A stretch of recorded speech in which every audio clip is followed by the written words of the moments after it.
Welcome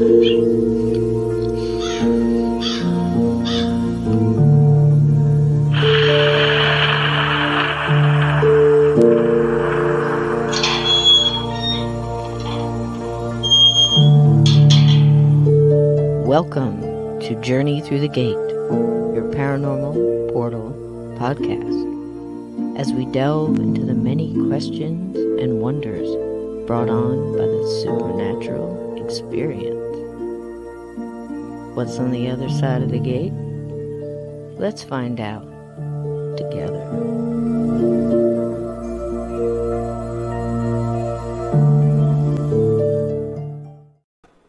Hello, dear Patriots, and everybody else that's out there tonight, all my dear gatekeepers on my live chat. I see everybody starting to come in here. I got Ian in here. I got Jackie. I know Gray is in here. And we had a couple more people popping in tonight. Listen, this is going to be a treat. You've heard me go on and on and on about a wonderful place called the 1912 Hoover House. And we've had friends on. We have had a wonderful guest. Hey, Glenn, how you doing, hon? Come on in, everybody. Christina Bell, how you doing? So we've had Jim and we've had Dave on, and we've all talked about how wonderful this beautiful portal of light. We've talked about it before with Jim, and I said months ago that I was getting feelings that this place was not just a beacon of light for the dead and for the spirits, but for the living as well. So and it's done with such an elegant touch, such a surrounding of love and light. It's so hard to describe. So I thought I'd bring everybody in tonight, and they can describe it since they live there and they're in and out every day. So our first guest tonight is going to be from KSPS, the wonderful Jim and Dave. Come on in, guys. How you doing, my paranormal brothers? How are you? Thank you for having us again. Oh, it's going to be great fun. It's going to be great fun. Now, our next guest is coming on tonight with you. They've never been on Journey. Would you like to introduce them in? Sure. No foul language, Dave. They're a well-known couple in the paranormal community. They have very special people, husband and wife team.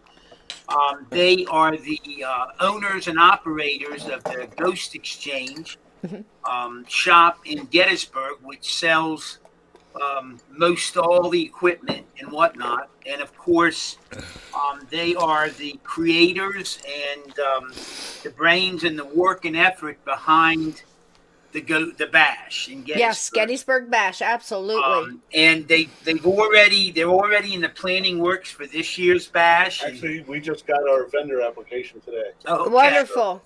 Well, they've got the dates down. They've been negotiating with the Wyndham again. Wonderful. And so that's all. And it's, one of those things that just each year gets bigger and better. Pam is just, let me go this way, and I'll get around to introducing them. I would not have gone into this venture without Pam and Steve. I mean, first off, I'm out of my element. I'm very conservative and sort of cautionary. Yeah. And to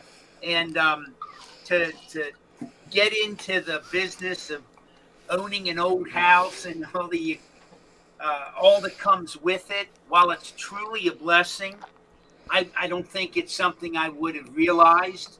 Mm-hmm. Because I'm not the people person they are. They just got a wonderful way about them. Greeting people. Pam is, 5,000th best host. All kind of 9 times. Yep. She really does thrive on pleasing the people. So I mean, you couldn't have got a better host and hostess. Well, let's bring them in here so they can they can speak for themselves. So it's Pam and Steve Barry. Outstanding. And, here they come. Hello and welcome. Extraordinaire. Steve, I'm welcome gonna go in advance and pardon Steve. He is on a he's on like a chaotic high because we've got some fantastic so much news that I'll let him I'll let him announce later in the show, but Fantastic. Steve's on a big high right now. Well, everybody, I'm going to tell my mods right now, welcome in, Berries, and it's pleased to meet you again, Steve. Steve is somebody I've met probably a half a dozen times, and when I meet him, he goes, have I met you before? I'm like, yes, it's me. But, you know, in his defense, every time I've met him, he's been neck deep in the Gettysburg Bash, and Pam is just running around like crazy. Welcome in, guys, and thanks so much for coming in and talk about this wonderful place, 1912 Hoover House. Welcome in everybody else, live chat. Welcome everybody here tonight. Thank you so much to all the mods for this is going to be one of those nights where I'm going to lean on you guys to welcome all the new people in the chat and send in all the links. We've already got the mods putting in all the links. We can find Hoover House. Let's start business first. How do we find you? Airbnb, so many different ways. What's the best way to find it? Airbnb, booking.com, and www.historic1912hooverhouse.com and 717-521-7465. Outstanding. Now, you guys, I know I could push a button and, you know, I want to hear the history. I want to hear how it happened, the green room, the whole shebang. But I thought it would be nice if I took a little bit of what Pam has put together. Now, everybody has their thing here, what I've learned about the house. And I'm going to say the biggest character in this whole night is going to be just that. The house, the history, the vibe, the spirits that I believe really kind of gathered you guys and pulled you in and shifted you just like the universe works, you know, was meant to be, because it's too doggone perfect. And I've often said that just walking around in there before I ever got there, this is a beacon of light, not just for the living, but for the dead, for the spirits that come. You've got spirits that come and are kind of waiting for the guests to show up because they know they're coming. Yep. They know they're coming. You can actually feel the energy change when everyone leaves. It's kind of like that after vacation kind of. Yeah. And it's kind of, I don't want to say sad because it's not, but it's like the anticipation of the next. Who's next? And it shifts, and it shifts, and it keeps shifting. And you can't help but feel wonderful just walking on the wraparound porch, walking up onto the lawn, looking at the architecture, looking up into these beautiful windows. You know, then you walk in the door in this grand staircase, and the smell of the wood and the history, and you get that smell. So I can't do smell-o-vision tonight, chat, but I can do. We have pieced together a little bit. This is in no way the whole place because it's what now? Is it 5 rooms you have to rent and 6 total? Yes. Now, how big is it? What is the square footage on this beautiful home? Just under 8,000, I think. Yeah, just under 8,000. Look at that. And, you know, it's been so many things. It's had so many things throughout its history. But now I guarantee this is going to be its absolute crescendo of what it is, because I think it's always wanted to be what it is right now. A welcoming, warm place for whatever you're looking for. If you're looking for just a couple of days in a beautiful town of Waynesboro, Pennsylvania, or you're looking for a wedding, or if you're looking for, you know, a calm, respectful paranormal investigation, because we know that you guys keep everything elegant and like very respectful for spirits as well as the home, correct? Absolutely. You know, you don't have a lot of people running around provoking and kicking in. Never. No. We don't do Never. this. No, it's not. They do that, it provokes me, and then I provoke them out.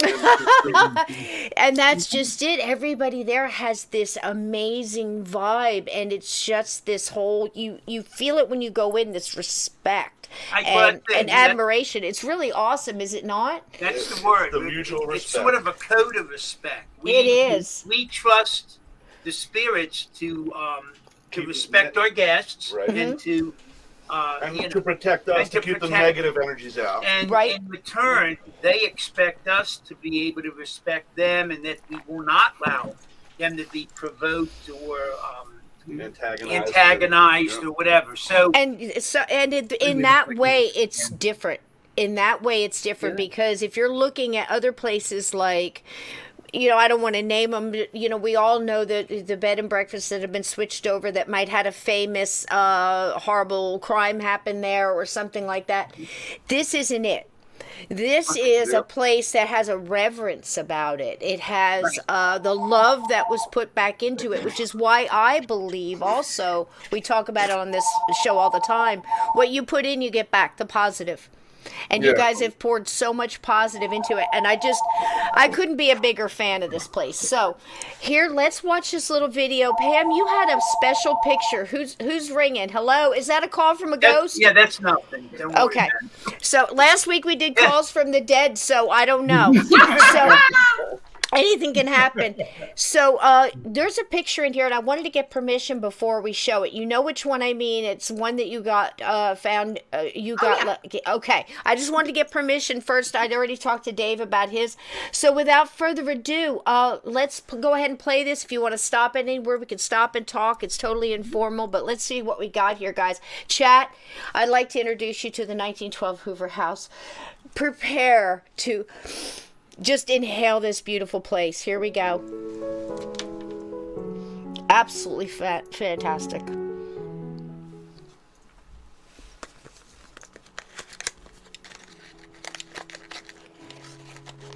This is Waynesboro, Pennsylvania, way back in the day. Covered in snow, but I guarantee you the warmth in this town melts it quick. It's beautiful.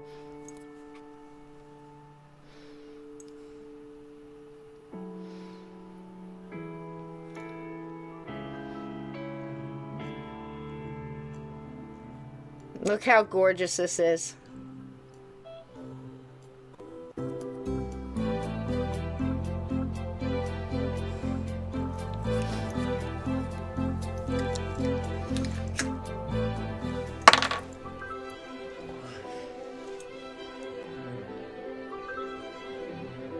Yes, Donnie, go visit. It's absolutely gorgeous.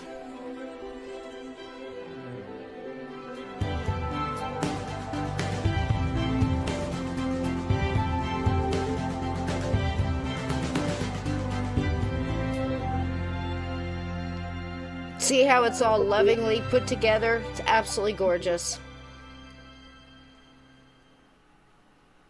And here they all are, guys. Yeah, remember that. That was from past February. Yeah. How about that? I came across this on the Facebook, and I thought, my goodness, I wonder if this has ever happened. Oh, that's right, that is me. Like, that ugly fat guy on the end. I snagged this from a little article that said, what happens now that a paranormal group has bought the Hoover House. I guarantee you they never had any idea. You know how they always say, oh, look at the scary people in the black T-shirts with the crazy letters and the ghosties on them and stuff. And I always say, yeah, you know what? When you're in trouble and your house goes upside down, those are the people you call, and those are the people that show up. So right here, what you have is a gathering of love where people are embracing, the coolness of the paranormal. Okay, let's see what else we got. That was just a beautiful pic, I thought. Okay. I might be taking. Now this was the only thing I could find digging around in the historical was Ira N. Hoover. I got some. He was married to Eleanor. Yes. And that he died at 68. No.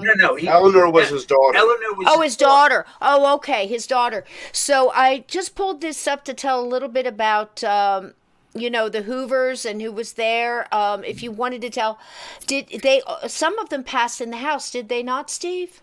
Yes. Ira and, I'm sorry, you said Steve. Yeah. No, it's okay. Whoever wants to answer. Ira and Eleanor both died in the house. Eleanor passed away 13 years later after her father Ira did. He died of a heart attack. She died of Eleanor died. It says he died of a heart attack. Yeah, but I thought we found out that she died of a heart. He died of the stroke. Yeah, he actually died of a stroke. Right. Okay, and it said here he was a dry goods merchant. Did they have a store there in the home as well, or no? No, not in the home.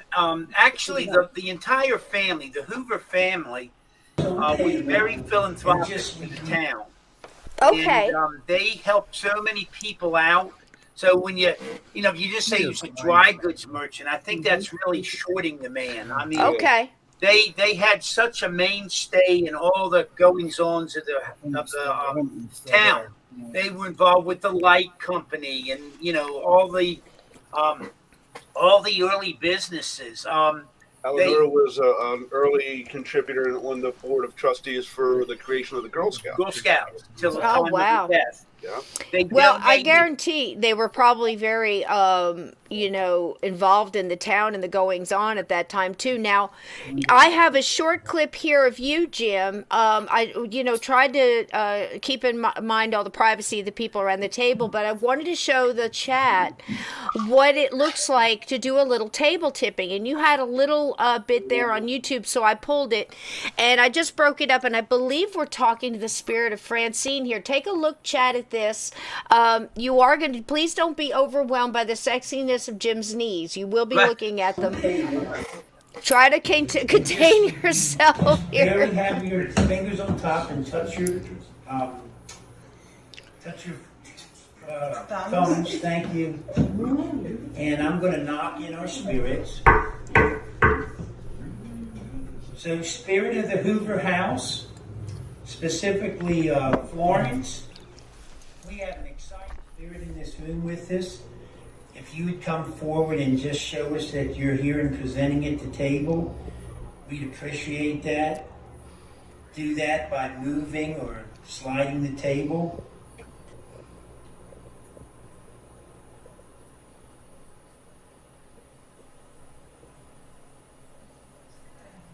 All right, come on.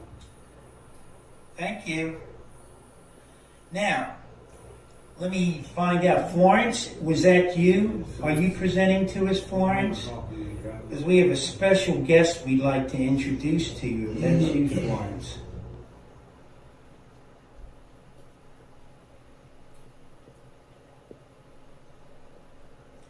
Okay, so Florence There she is goes. signifying as her.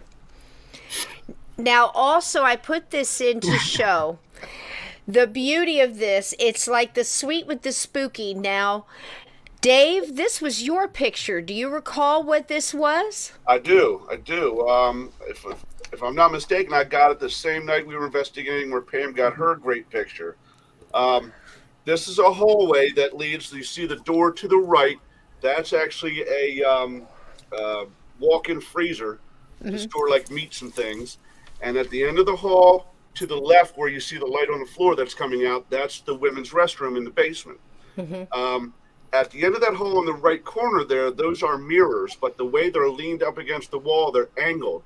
So the reflection you're seeing is not us in our end of the hall taking the pictures. It's whatever is in the ladies' bathroom. Okay.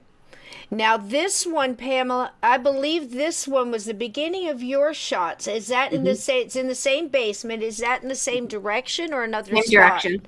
Same Okay. direction. Okay, and here's a little bit more of a close-up here, and this is what she caught, folks. I did a couple of shots here. Wait a minute, let me get that back for you. Sorry, I didn't mean to go so fast there. You see that shot right there, guys? Look at what she's got. Now, do you guys feel that you have communicated with this spirit? Yes. And you feel like you may know who this person is? We do. Okay. We had a friend, Mike Laciano, who Yes. I know you know very well. And Pam, Mike, myself, a neighbor of ours, Jerry Swope, and of course Michael. We were in the basement and doing a session in the area just outside where this was taken. And from a couple different psychics we've had there and other people, they've picked up the spirit of a young woman who we think was murdered outside the house in the alleyway. And she's come through on a number of occasions. And this is the spirit of the young man who did her in. Yep. I'm sorry. I have my own experience with these two in your very cellar. So right. And you, right? yeah, Yep. So it's absolutely. the story has been sort of verified by a number of different occasions. It's quite amazing because I've heard 4 of them and I wasn't looking for them. So you guys must have heard more. But I can give you that point of view here in just a little bit. We can talk more about that. But I'm going to finish this out just to give them another look, and then we'll just let you guys talk and take over here. Real quick, if you wouldn't mind, go back ahead. to my shot. Okay, one sec. Let's go back to the crazy doll. There's dolls all over this place. I'm telling you guys. It should be right after this. Right about there. Okay, go ahead. If you look in that reflection, like I said, that reflection is of the restroom itself. Mm-hmm. There is a figure in it. So there was someone in that restroom. Right. That was not us. That was not you. And I'll tell you something, Michael Laciano got another picture of what I believe is the same spirit hanging upside down behind me that night that we were in the cellar. So, I mean, it matches perfectly. And he's hanging upside down, like coming out of the corner, just watching right where I was feeling his energy. It's an amazing thing. So, I don't know what else I have on here. I've forgotten. Let's see. So again, there's that fantastic shot. And then we'll tell you a little bit about the cellar here. That's a beautiful staircase, and there it is again in all its glory. There's the phone number, guys, and there's that picture again of downtown Waynesboro, and this same spot, 2018. So look at that. You know, you're talking about, you know, I don't know what the date is on this, but it's almost exactly the same spot. Look at that, Steve. And it had to be what, early 1900s, you know. Yeah. And then you've got this at 2018. That's how it was the other night. Yeah, I grabbed it to show community the way this town is. Go support small business. Go support this town. Go to the wonderful restaurants and go stay at this beautiful B&B. And all of the links are here. Go ahead and tell us about this. How did you find this house? Tell us about the green room and go from there. Well, before you guys tell, like you said, the town has been so supportive. That sign, that beautiful sign that's out front, was the town's idea, and they actually paid half of it. Nice. And they paid for the installation and having it installed. So isn't that wonderful? Isn't that wonderful? Yep. Yes, you can find it on the Airbnb. All the links are here. The mods are throwing them down. So tell us about it. How were you guys drawn here? I know it called to you. The title of this is When a House Speaks, and I think it spoke to you, Pam. Steve, how did this happen? Actually, it was Jim's sister that found the house, Jen. And she called me and said, we were looking at houses together online. She called me and said, hey, take a look at this house I found in Waynesboro. And I'm like, I looked at it, I said, nah, this can't be right. Right. This is too good to be true. This is going to be true. So I said, Jen, I'm going to drive over there and take a look to make sure it has parking and all that. And I drove over here and I called her up and I said, Jen, it's true. Wow. And it has parking. So unbelievable. Went there to Jim, and then we got a hold of the realtor, a friend of mine, and they showed us the house, and then it just took off from there. And the same realtor that I contacted to buy my new house. Yeah, Jim came inside, and the first thing he did was we walked together through the house, and he went up to the second floor.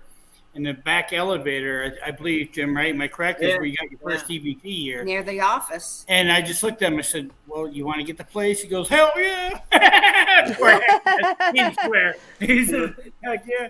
So, so it went from there. Yeah. It's so amazing. Pretty much when we walked in the door. I firmly believe that they call you. To that they place do. Because They did. for months when we were trying to get the other place. It's calling me. It's calling other people in the, It does call you everybody. back. It's kind of but it's not just the house and the land. I think it's the people. I think it's the community. I think it's the way everybody's like reaching out and also supporting, small business, especially through these hard times. And it's just that sense of community. I think a lot of people have been looking for a long time. That's why I made sure I got those pictures in there, because just to look at it. This is the Hoover House when we were Okay, let's see if I assisted living. This is Wow. some of our ladies sitting on the front porch. look at that. And that's when it was assisted living. It was also Yes. that. Yes. Yeah. Yeah. Look at that. And I'm sorry if I'm not putting No, it no, on no, the no, no, screen no. I can correctly. see it good. I can see it good. And then That's there's great. some of our residents. There was a resident doggy. Oh, wow. That's our kitchen, right, Jim? Right, Jim? Yeah. Yeah, that was This the has dining a room. beautiful. That Full kitchen's kitchen. very active. Yeah. Oh, it was a dining room at one time. Right. Yeah. It's been a And- restaurant. It's a beautiful little restaurant. It has This a bar. is the Holzer suite. Here's the clock. Look Yep, at that. This is the Holzer. The suite. Yep. Yeah. No, it's not the clock. Oh, no, that's a This is the different clock. parlor. Oh, sorry, wrong picture. That's one of the parlor on the right hand side. Uh-huh. Women's bedroom. If you notice, she has her TV in the fireplace, Oh, wow. and they're playing where they're eating. Yeah. It must have been a That's our- wonderful place for them. I think so, but this Yeah. is intriguing because the Holzer suite is very active. And as Uh-huh. you see, this was their cupboards, but now it's a library. And now it's a library. You've named it after Hans Holzer. I think that's wonderful. Each one of these rooms has its own name and theme. Absolutely gorgeous. From stained glass to this quaint little elevator that goes up and down. Sometimes it likes to get people stuck for a little while. I think that's Yeah, on Dave purpose. Seiler. I think that's on purpose. Yes, I think that's on purpose. But they're also doing not just, you can go and stay a couple nights. You're doing, possibly doing weddings and things like that there as well. What a beautiful place. And I'm sure the town is thrilled with that because Oh, the town. Yeah. is that boosts business and much- commerce all Oh, yeah. around, up and Yeah. down. But So- for months before we got this place, we were still trying to get the original place that Pam and Steve were in charge of. And the spirits there kept talking about this green room. And we thought that when we got that place that they wanted us to paint the purple parlor green. And we were pulling up swatches and trying to figure out which shade of green we were going to get. And obviously that didn't work. And we found this place, or I should say Jen found this place, and the back parlor is it's painted green. And so they were leading us here the whole time. We just didn't know it. And everybody here, there's a couple of people in the chat, like Laura, who has actually stayed at the Hoover, and Danny Chow was just asking if we could ever have a Gatekeepers meet up there. You bet we can. We'll definitely look for that in the future where we can all meet up there. I mean, you're 36 miles from Gettysburg, I believe. Antietam is right there, correct? Yeah. I think we're like 24 miles from Gettysburg, Okay. 36 miles from Antietam, and Harper's Ferry's. We're not 36 miles from Antietam. How far are we from Antietam? No. Well, it's 36 from That Harper's was over Ferry. by then. Dixie's house, so that was Okay, so it's 36 only like- to Harper's Ferry and like less. 17 minutes from here. Yeah. Yeah. So yeah. there's We're centrally located. history is all around, not just in the downtown, in any direction you can go to. But I think it also has, compared Gettysburg and Waynesboro, two different things. Gettysburg has most of the battle right there, whereas I think once you get into Waynesboro, you're starting to feel a little bit more of that quaint, elegant. Like I said, it has a vibe, a high vibrational does. vibe. But we do have a lot of Civil War history here also. We were the retreat end of the battle. Okay. So the Confederate Army came through Fairfield. Some went through Saxbridge. Some came up through Fairfield. David Stewart Farm was one of the largest Confederate field hospitals. They came upon Waynesboro. General Lee was in our square, watered his horse. And Waynesboro was then held by the Confederate Army for a small time. Amazing. Absolutely amazing.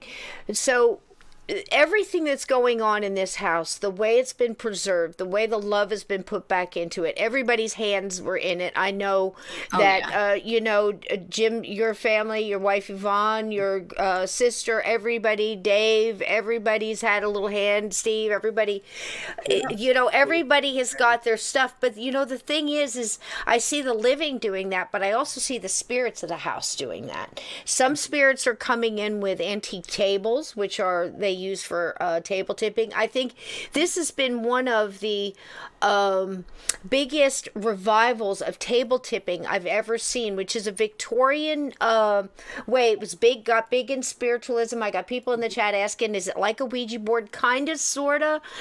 More on the lines of maybe another deviation like pendulum or dowsing rods or something like that, because I think it has something to do with the natural wood. I believe they choose it for its vibration. Different woods have different vibrations. We know that from talking about having different furniture made, musical instruments made out of different woods because of their vibration and the sound.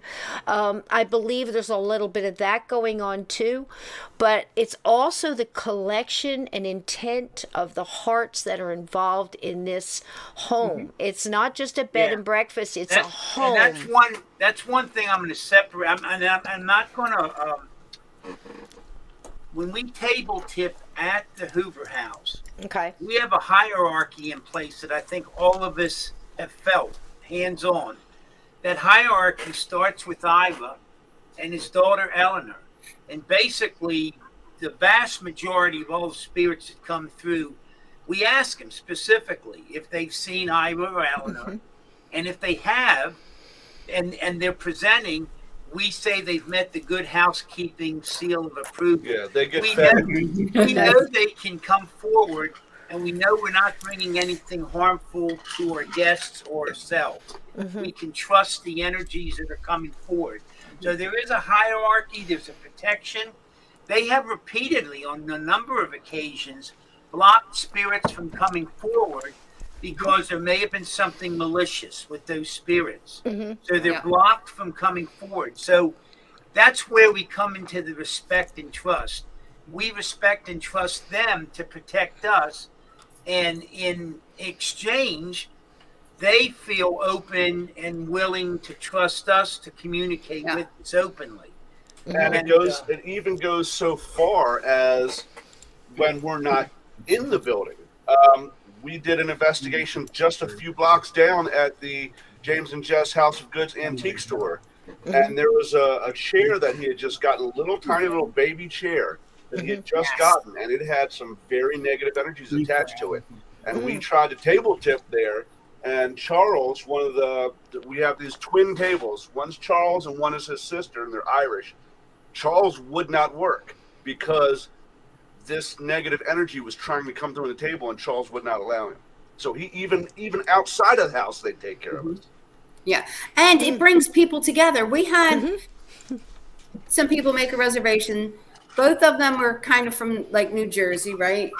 And the two people sat down for breakfast, and then the other two people sat down for breakfast. They hadn't seen each other the night before, and they looked at each other, and they were like, "Oh my God, I went to the prom with you." And the wife was like, "I did. We went to the prom." And she was scurrying, trying to find the picture. It was her old boyfriend. This house brought all four of them back together. Right. And then just last week, someone came from Steve's old hometown that knew his great-grandfather. Wow. It's just so This is what I mean by a beacon of light for the living and the If dead. I'm correct, in a few minutes, Dave, just the thought, your new house is on what street?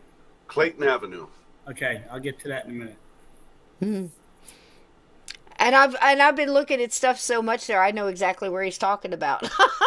That's how much I'm looking, because it's just, it's going to be there at the right time, at the right thing, because I feel that it's calling, and all the little stores and the people that are around there, it's just amazing. So if you're looking for a little town to escape to, I'm going to tell you right now, plan on falling in love with this place. Okay, the table Here's tipping. another cool part is in either direction within 20 miles is a ski resort. So if you want to go skiing, Yeah. but you don't want to pay the high price to stay at a lodge, come and stay with us. And either way, you've got one. Yep. And Glenn, I'm going to tell you right now, and welcome into the chat. Yeah, me either. I mean, I've heard of places like Gettysburg drawing you because just the sheer amount of energy there, the sheer amount. We all have our understanding here as best as we can understand anything paranormal, supernatural, right? We've all have the collective sitting here right now between me, 45 years, God knows how long you guys have been involved, so long. I mean, they own Gettysburg Exchange. They understand equipment, tech, paranormal investigation. Everybody here has been on multiple paranormal investigations. This home, we're all telling you, there's something special here. It does seem like it drew you here so it can continue to draw other people. They have a tool now to use where they can trust the living as much as you guys can trust the spirits that you've gotten used to being there. Honestly, Even the ones I in the honestly cellar that look scary, due to their shadowy appearance. We've all heard shadow people, but even that, I wasn't getting a negative vibe off of him. I was getting more of a what the hell are you doing here, bothering me again kind of vibe, but Honestly, nothing bad. It's not bad. it's so the partnership is so tight that the vibe that I get is they've been dying to tell the story that they had to tell, and it took till now for them to get us there because they trust us to be the ones to tell it. Yep. I think my sister and her husband are very active with this and helping, as well as Dave and all. And I really think all of us feel a common stewardship to the house. I think we all sort of recognize a responsibility, have accepted that. And one thing I'd like to throw in, when we were first moving in February, a number of Pam and Steve's friends had come forward and were helping us move in all the furniture and all that. And before we moved anything in, we all gathered in the bar area, and I had written a prayer and a dedication of the house. And essentially, I was dedicating that to the advancement and knowledge that Spirit has with us and we can have with Spirit, and sort of promote what we consider the true nature of Spirit. I'm not saying there's not negative spirits, there's evil spirits. Yes, that's all true. But if you watch the shows in general, you're always being accosted or you're at risk. These spirits can wreck your life. And while, it can happen, far more prevalent and apparent in the spirit world is our loved ones. And those spirits that want to give us information, that want to help us in our life's journey. And that's so evident. There's a great deal of love, light, and just kinship. I almost feel like we've all been adopted by the Hoovers. They're like, and like I said too, the reverence, Jim. It's also the reverence. It's in every living hand that touches this house, and I think it's with the spirits too, because I know from being in this for so many years. Like I said before, we can only know so many. It's all theory. There's no experts. Right. It's all gosh, this is what I learned now. What did you learn? And putting it together and talking it through. And have you guys ever heard of a place that spirits could trust through their channels and be able to use it almost as a tool, as a home base, where they can bring in others that are trying to connect with loved ones who don't even know it yet? They're just scheduling a trip at a B&B. They don't know why they're going. They think they're going for something else, and they come and wind up talking to loved ones like grandparents and lost Steve people. Have the years have a lot of years dealing with the public, and these kind of more so than even I. And they're the ones that it really be interesting from their perspective. I mean, have you guys been in this kind of situation before? Pam and Steve?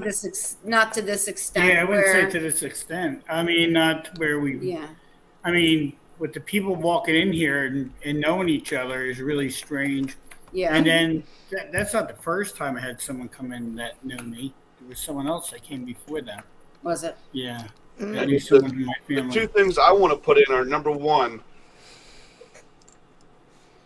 Jim and myself personally, I know we owe a big thanks to Pam and Steve because they're there every day.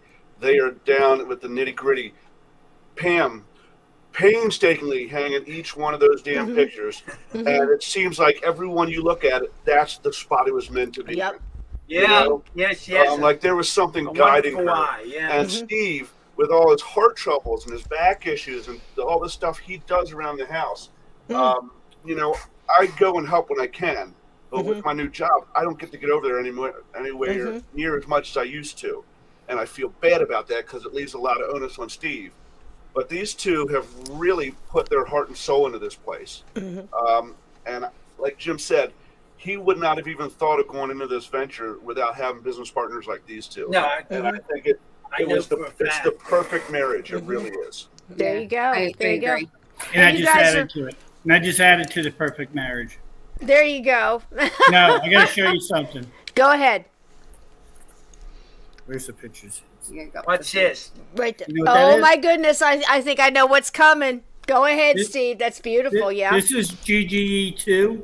It's going to be our second store and Ah. Ghost Walks and History Haunts.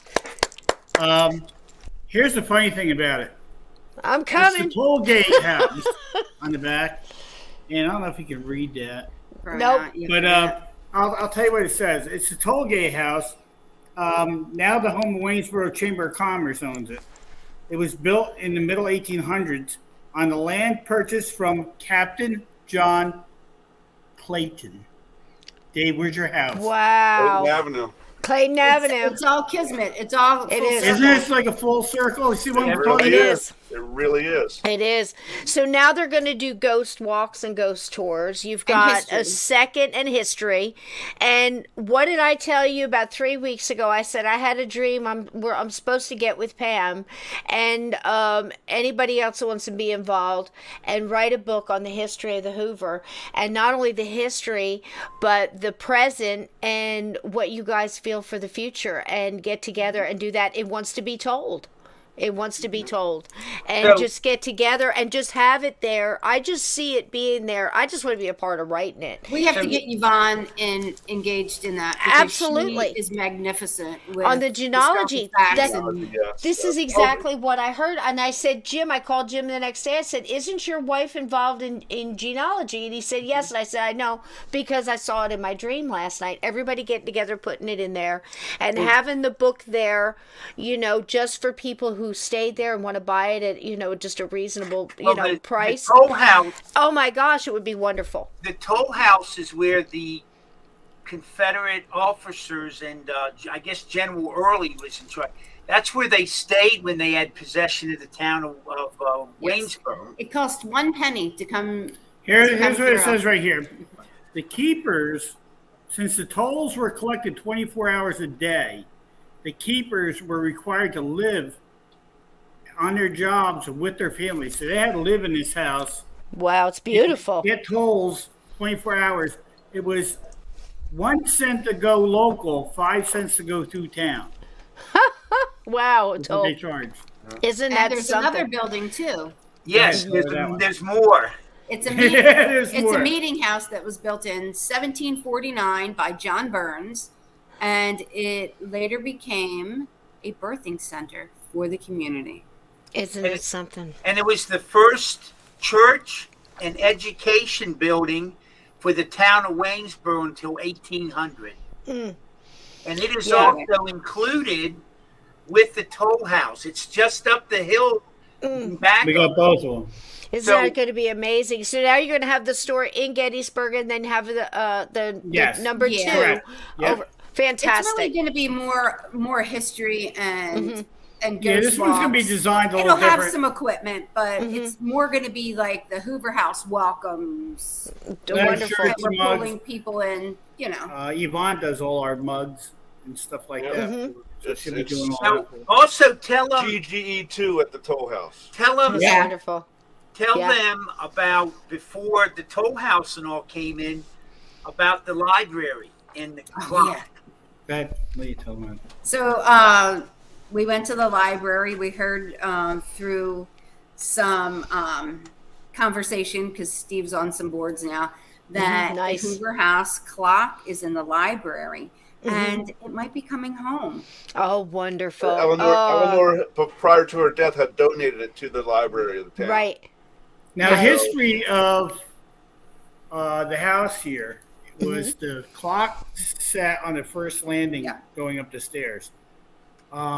Looking through, John Ponsky, one of the guys here in Waynesboro, who used to do ghost tours here, handed over his ghost tours and everything to Pam and I, and said, you know, I'm too old to go do this stuff no more. Go ahead and do it. And gave us all the literature on all the buildings, all the history on the buildings. And it's pretty much really laid out. I looked at the Hoover House information last night that was on the tour, and a woman is seeing, always by the clock, the apparition of a woman. So hopefully when we get this clock back here, She'll come with. hopefully she'll come back with it, Yeah, which she'll I come believe back is with. Eleanor. Now, we won't wow. own the clock. The clock's going to be Be on here on loan loan. Right. to the house. As long Right. as we're here, the clock stays. It seems to me Yes, that it's Glenn, kind that of is, gathering. grandfather clock. It's kind of gathering all the history back and then shooting it back out into the town, like it's the whole town. You know, that's what it's the just town- waking up when I'm too. talking to the town, because I do a lot. I talk to all the advisors up here, and they turned around and told me pretty much that even the library, they said to us the other day, the clock belongs back home. Wonderful. We have no use for it here. It belongs back where it was. So Now, Well, tell I I think me- it's going to come back here soon. Like Jim stated to me the other day, we're not going to move the clock ourselves. There is a clock business down the street. We're going to ask them to move the clock, because you just Nice. don't move a grandfather clock. Right. I have You'll one wreck it. myself. Wreck I it know when what it you mean. works. Yeah. Now, I know also what you mean. tell them the rest of the information about the library. Oh yeah, they want us. We're going to team up with the library over here, and work with the library and investigate the library over here, with the librarians and all that stuff. The crew over there, which is really going to be fun. They've evidently told Steve they believe the library is haunted. It's 2 stories, and they're open to being able to put out public investigations in the library. And they've even, from what you told me, Steve, they've even told you could use the facility to host some kind of. Oh yeah, we small can do an version. event there. Yeah, to do an Yes, event. Yeah. event there. Like a smaller bash. Yeah. So that just shows some of the cooperation Mm-hmm. that Steve and Pam have solicited. Pretty much they've offered. I would think not it's just say the that- beginning. I really think it's just the beginning. I mean, and I know that sounds crazy, but the last time Dave and Jim were on my show, I said, "Oh no, excuse me, I was on your show," and I said that was another thing that I felt that it was going to be. That's when I got the thing about the beacon of light for the living and the spirits, and it's just amazing. And our I think it's dear going to get friend, bigger and bigger. Our dear friend Katie, psychic Katie Turner, when we were first looking at this, her and also Lori, a number of psychics were sort of reinforcing to us. They said, please push this. Spirit will follow you. I mean, it'll be there for you. And Katie told me specifically that she said there'll be grants or monies to help you and be available. She said, don't be too proud to take them. There you go. And her- Because you're also, it's almost like part of the historical society. You know, my sister's done that here in Wall. They started out with the house, and then they got the schoolhouse that they were going to tear down and move that. So before you know it, they had third graders going in and learning how kids went to school back in the day, and you know, the 1800s. It's an amazing how it grows, because I think in some parts the history wants to be told. And if you've got spirits that are working with other spirits, you know how spirit guides and, you know, their people get with your people and blah, blah, blah, back and forth. Sounds crazy, but that's what happens here. Now, I mean, even to the point, guys, let's tell them a little bit, not to cut you off, Jim, but let's tell them a little bit of some of the other things that go on in the house. In the cellar was a speakeasy, was it not? What can you tell us about that? There was a... Go ahead. Okay, well, yes, we found out that it was a speakeasy. I think it was called coal mine. the coal mine. And they showed us, the inspectors, where the original bar was down there. there was a rear entrance, and the bathrooms that exist down there pertain to that period. Yep, they still have the gravity toilets in them. And I would say that's where the most mischievous spirits in the house reside. They kind of like that dark cellar, yeah. Yeah. Well, we've got two that initially came forward. I mean, there's been others since, but the two that originally came forward was a gentleman by the name of Silas, Okay. who told us that he was a frequent patron. So that was his favorite place to go. So he's living there in the afterlife. And then we had another gentleman who would not give his name. And he told us because he was one of the hooch runners and he fears retribution from the law. Even this many years later, Right. he still keeps his silence about. Because he has his perception of what he sees. And I've often wondered, how often, what are the ghosts seeing? We often think they're seeing exactly what we do, but no. I mean, it might be, who knows how he sees us, When we were down in the state, because Pam and Steve's probably not heard it.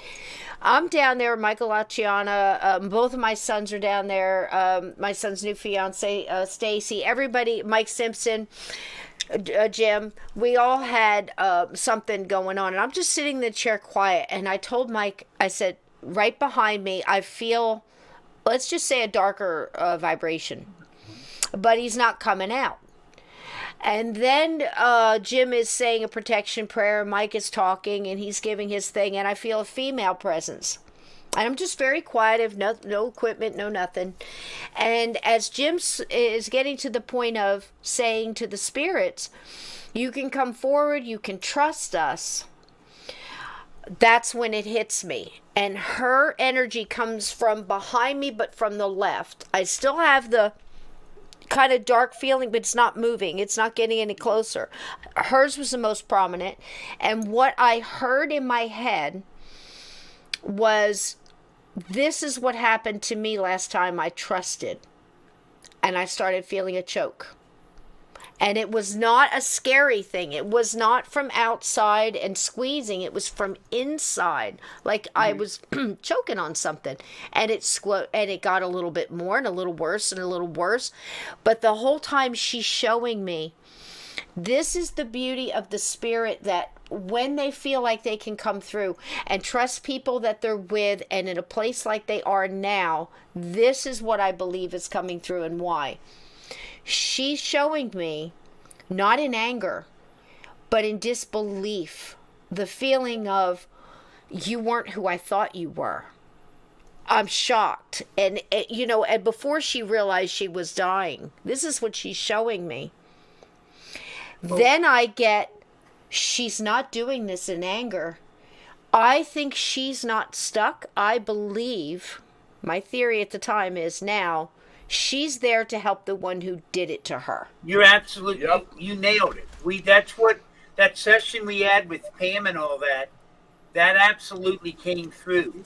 And I got that back in October. Yeah, the reason she hadn't crossed is she's concerned. And it turns out she's a local, and she had a child, I would believe, by that man that took her life. And in addition, I guess he had sort of abandoned them or whatever, and so they were desperate. She went to, they were destitute and homeless, and she's trying to get food and shelter for her and her daughter, and so she turned to, servicing some of the men there at the bar as a means, and I believe now.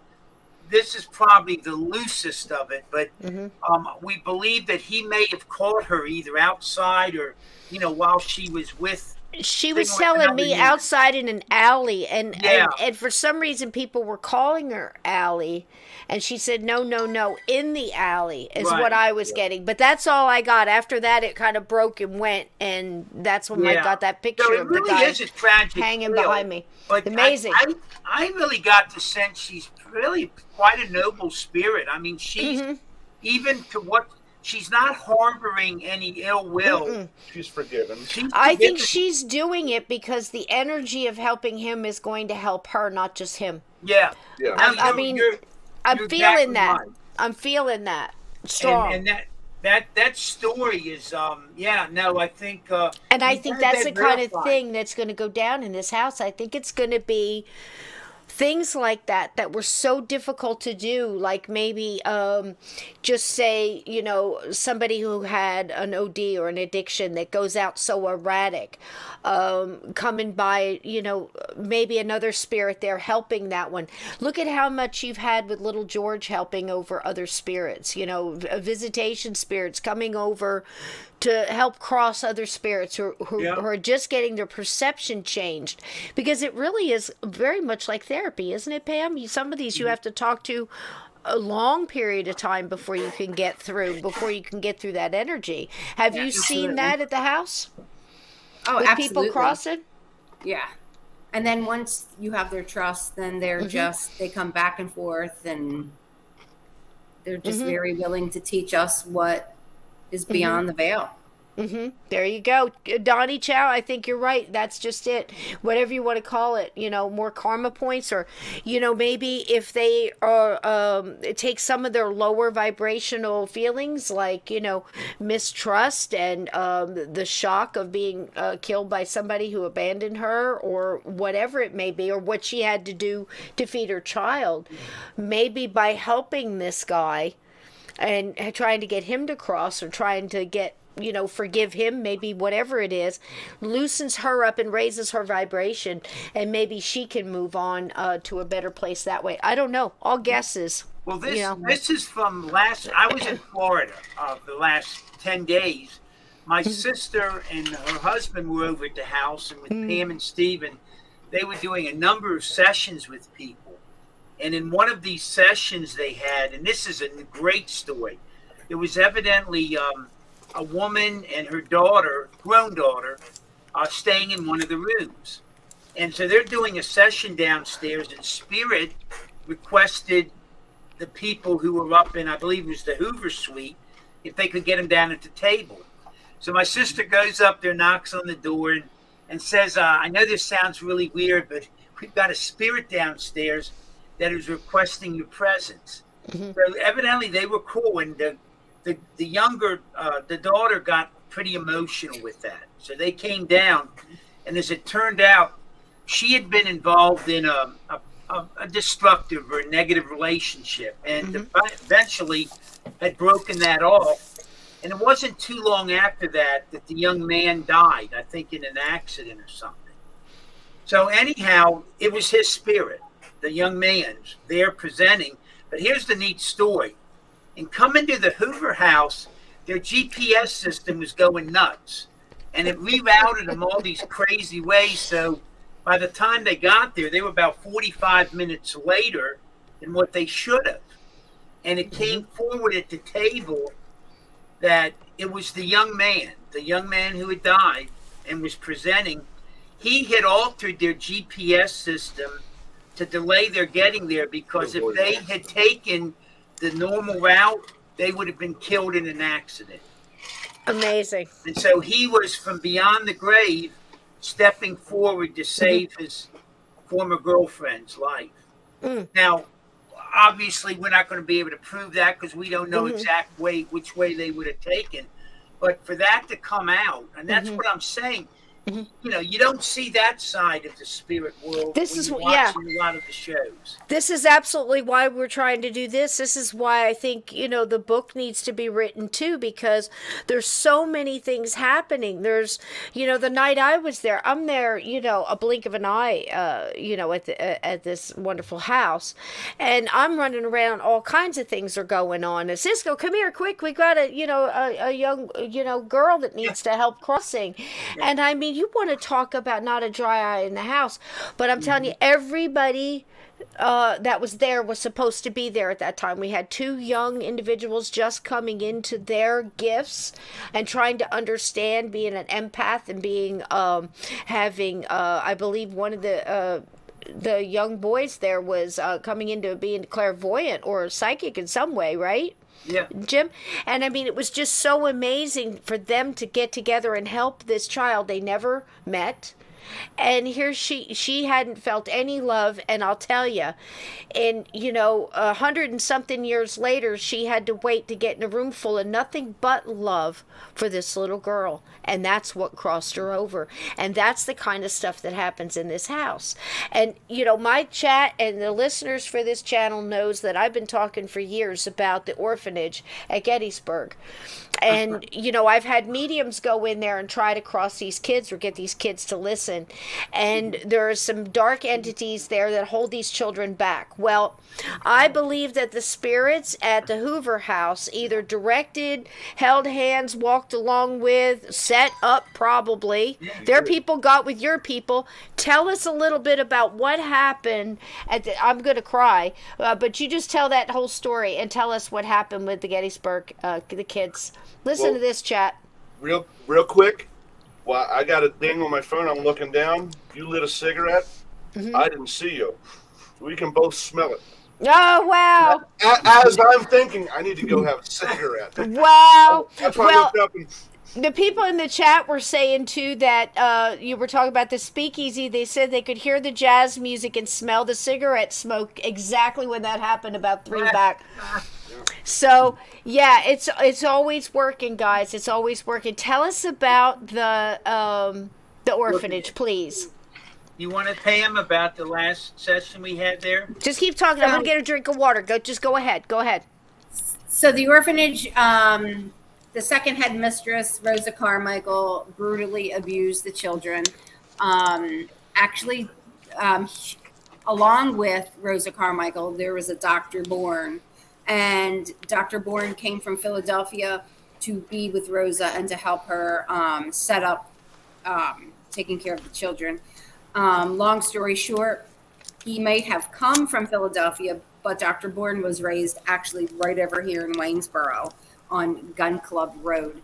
And we didn't know that piece of evidence until we started to look into the Hoover House history because of the historians coming here.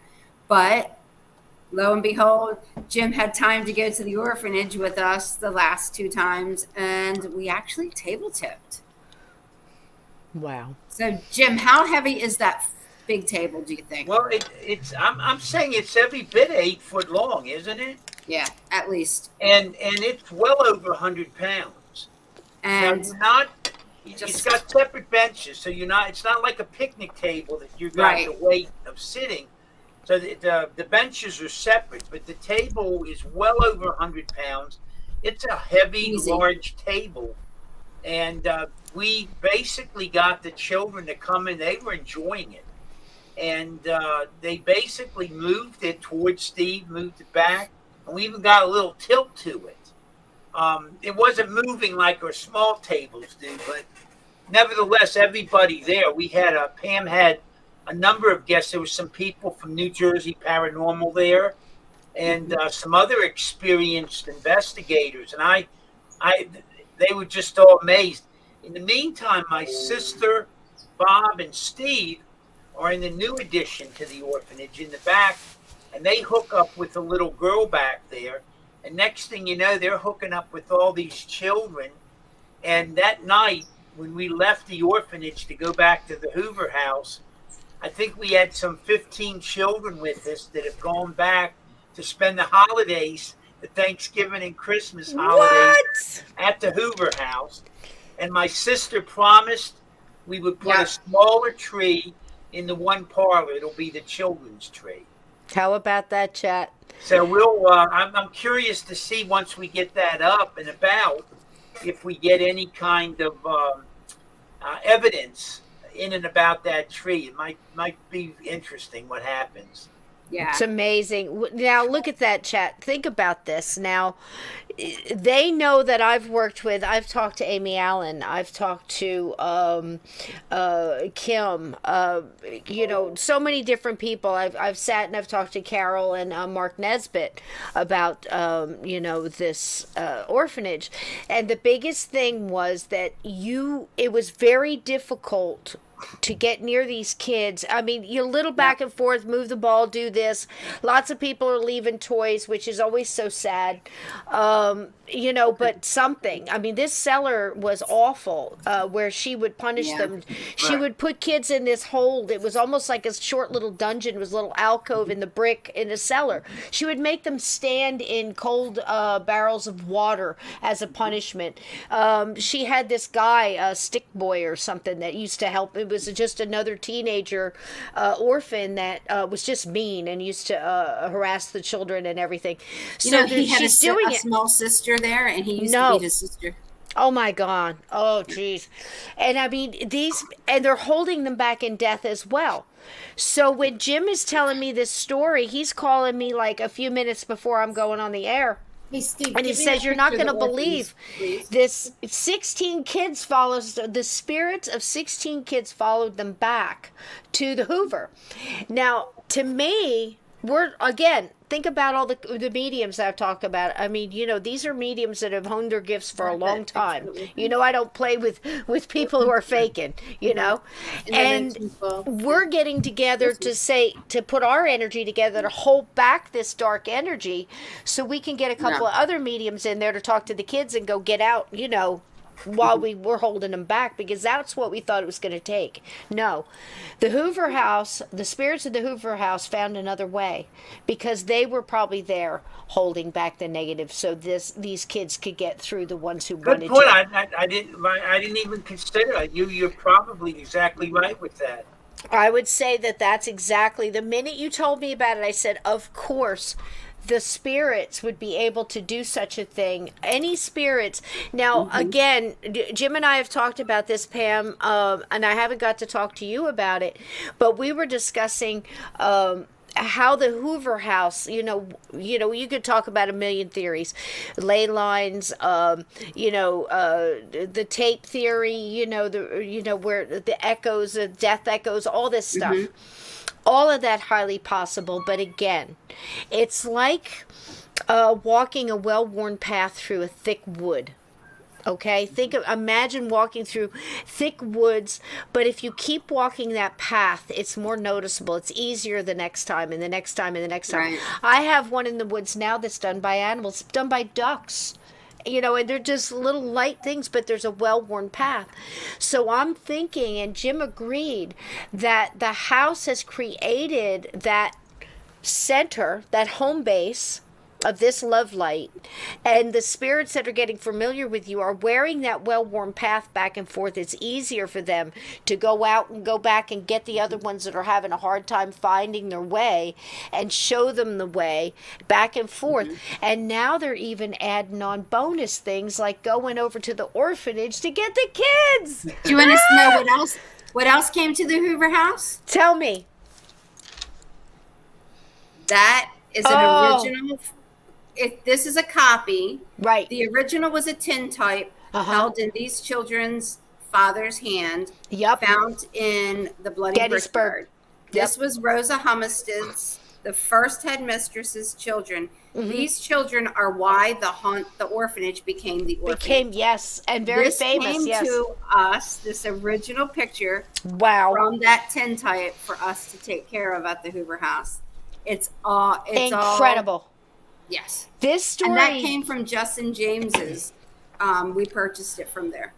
Absolutely amazing. This story, if you know anything about Gettysburg, like Pam just said, this is why the whole orphanage was gathered, because a young soldier was found with the picture in his hand, I believe. Amos Humested. Yes. Yep. And it took a while, of course, so much going on in the town, just burying the horses and, everything else. But some things grab the heart, just like it does today. And that picture was put in the paper so they could try to find the family. They took that tintype out of that soldier's hands. They pried it out. They took that tintype and made copies, hence this. They went all over the country, and there's not very many of them left. Isn't that amazing? And if you see down here, it's embossed. It says original copy.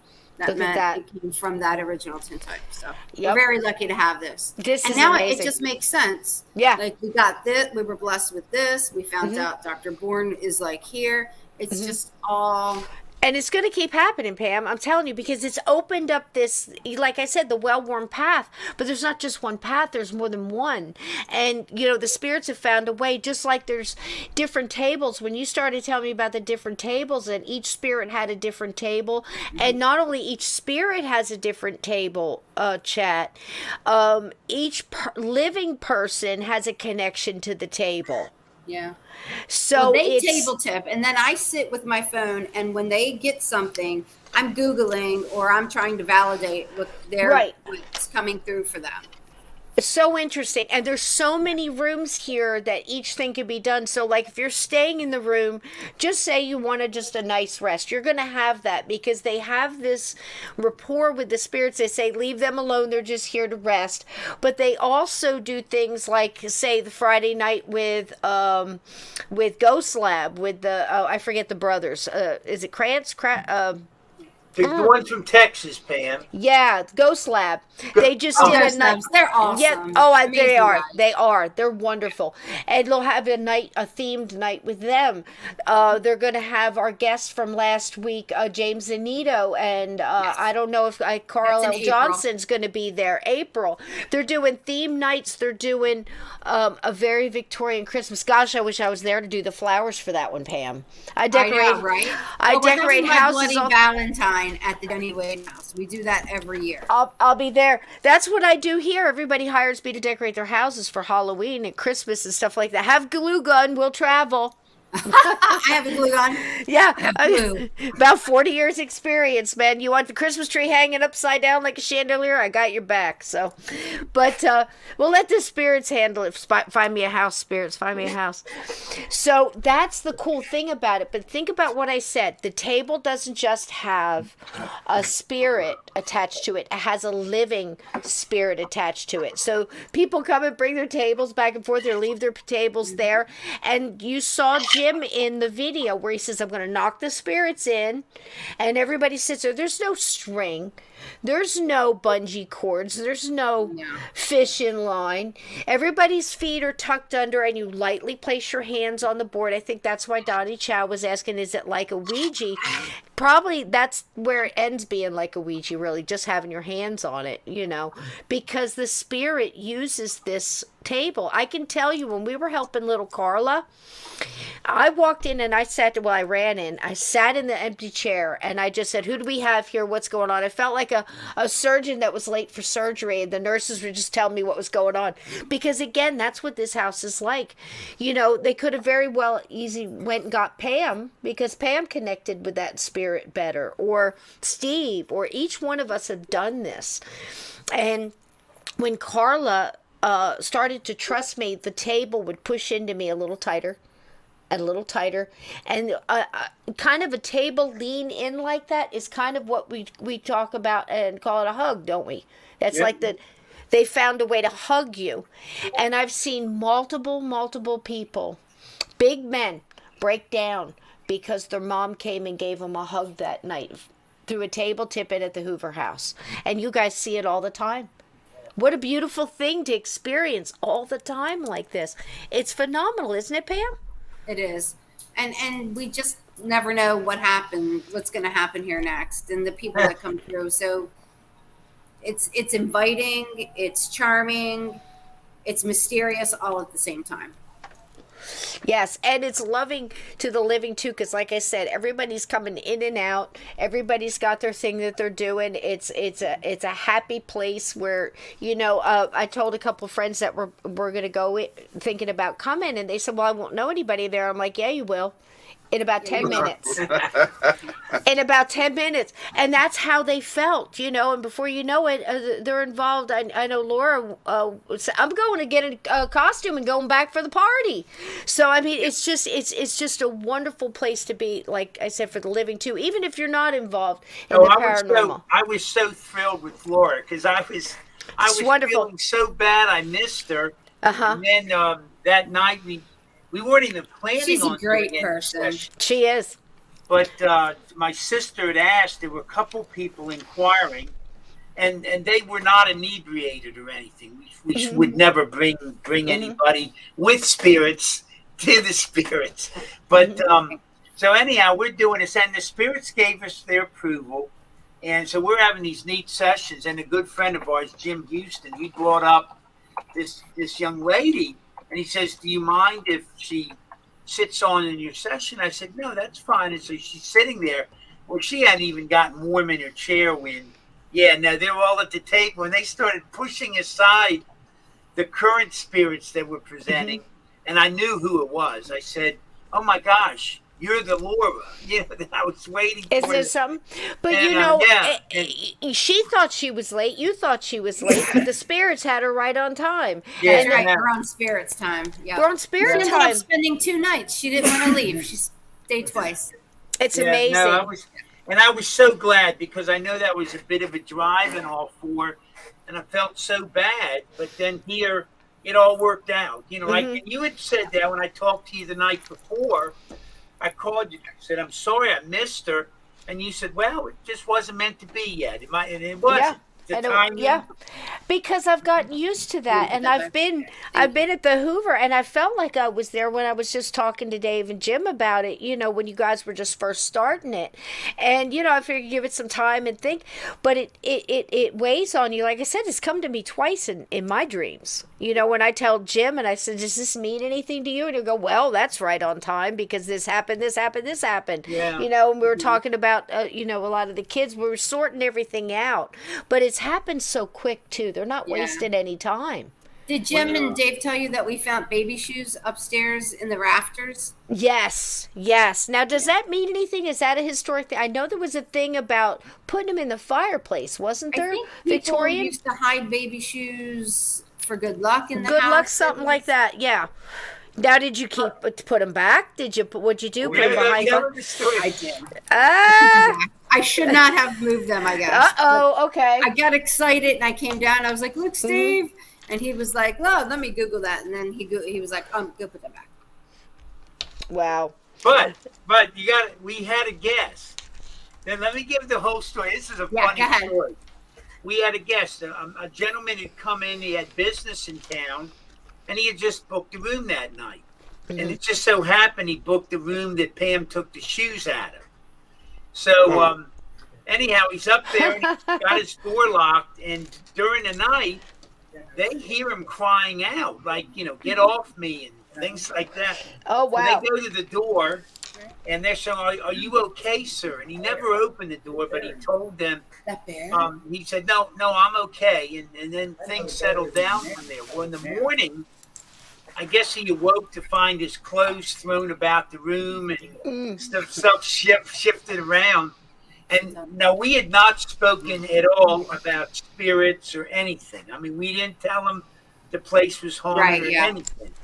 And in the morning, he goes to Pam, "You might have ghosts in this place." Just maybe. Now, what just happened? Something just happened. He What just had happened? an experience. I just Okay, went what in there happened? to put the kid's card back of the orphans back into the case, and I heard a kid giggle. And then I shut the light off. I thought it was maybe, you know, just my imagination. Then it giggled again. So I walked into where you go into between the kitchen and the dining room right here. And what's sitting there is Pam's bear, that black bear she got the other day. Really? Oh, So wow. it sounded like it came right from there, like right from that little bear. So I found this bear at I'll an get it. antique store. Okay. And I looked at its eyes and it was like, I don't know, it was like glittering or something. And I said, "Steve," and I don't collect, they collect dolls. I collect people and portraits. That's my thing. Yeah. I don't collect toys. Not that I don't like them. They're fine. They're great. But I just don't collect them. It's not my thing. And I picked wow. this bear up and I Hello, said, buddy. "Steve, should I buy it?" And all the lights in the antique store went. And I was like, They went out. "Okay, I'm going to buy it."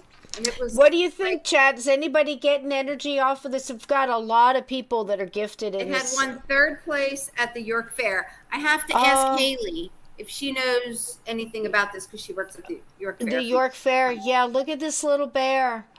You know, I can do that with antiques. I go into an antique store, and if I'm not shut down or grounded really well, I touch something, and I can get little flashes of the people that had it. The So I don't energy. know if he's meant to be a gift for somebody who comes, or if he's meant to be here. I don't know.